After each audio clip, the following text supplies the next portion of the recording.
Hello everyone, welcome to today's video.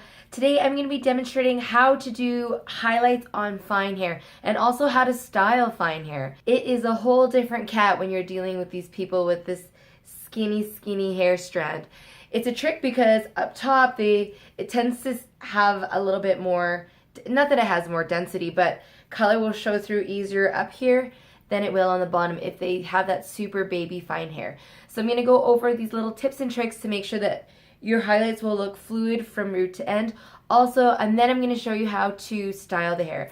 The biggest complaint that people with fine hair have is that their hair always looks lifeless and limp, and it doesn't have to look like that. It also doesn't have to look weighed down from product either. So stay tuned. This is going to be a really quick video, but I know that you're going to learn a lot from it.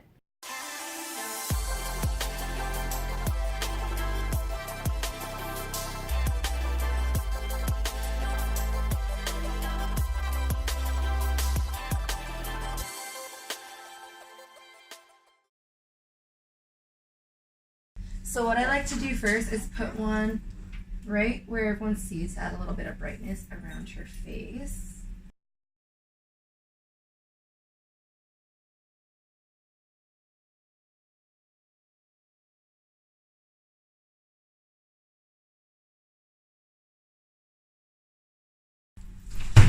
Okay, so now what you want to do is you want to analyze the density of her hair, because you can see that it's finer, but she does have like this hair strand is fine, and she has about a medium, fine to medium density of hair.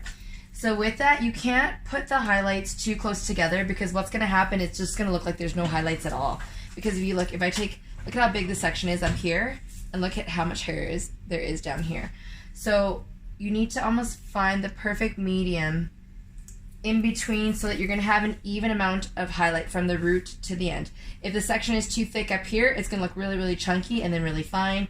And then if this section is too small, then you're not going to really see the highlights at all. It's just going to look like a solid color overall once you put it all together. So with here, I'm going to take a section about this. Now the key to highlighting finer hair is when you take your slice, you have to look at it from root to end to see if this is going to be about a fluid amount of, or an even density of highlight from root to end. Also, you have to see what's hanging out. You want them to be relatively similar. If this is too small, then you're not going to see them at all at the end.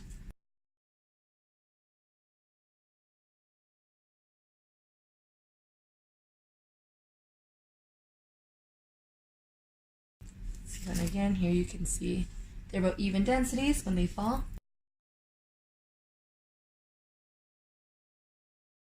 And I'm choosing to do slices because with her density of hair, if I weave it, there's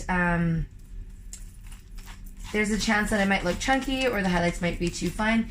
Using slices is going to give beautiful panels of color coming through out her entire head. And then I'm just going to continue this all the way around. I'll be right back when I do the top. Okay, so now we're going to do the front, and she's used to wearing a pretty far off to the left part, but what we're going to do is we're going to move it to be slightly off center on the left side still, but I do want to give her that flexibility just in case she decides that she wants to switch it up. So what I'm going to do is when I'm foiling, I always like to go opposite the direction of the part. I think I said that right. But for instance, I'll just explain that. If the hair is parted on the left, I'm going to angle the foils in the opposite direction, and that is going to give your most diffused finish look. If I go perpendicular to the part, it's going to end up looking like stripes when she lets it down. So I'm going to spin her this way because she parts this way. So I'm going to go opposite the part, and then I'm actually going to weave it. So again, the density of the weave is really dependent on the type of hair that the person has. So for instance, my hair is a lot coarser than hers.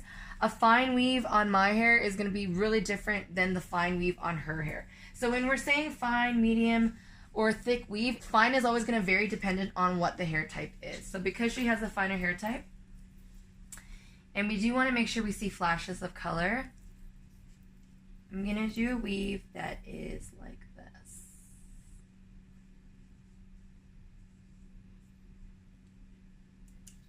So let's call this a medium weave. And the reason why I'm choosing to do a weave up here is because of her density of hair. Doing a slice would make her highlights look a little bit more chunky, on the chunkier side, and that's not a look that I'm trying to go for. So we're just gonna do this. We're gonna take similar thickness of section, like that, because you can see that this is enough to not look chunky up here, and there's gonna be enough density for it to actually see a highlight down here.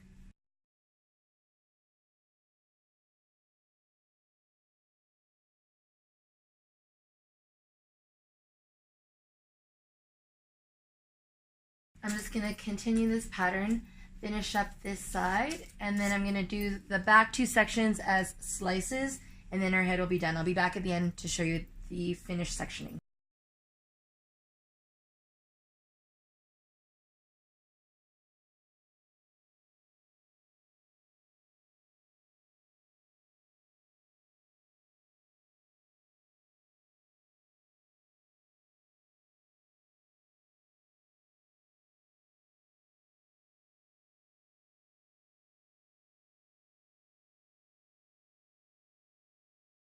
So here are all of her foils done in. This is actually my favorite foil sectioning pattern.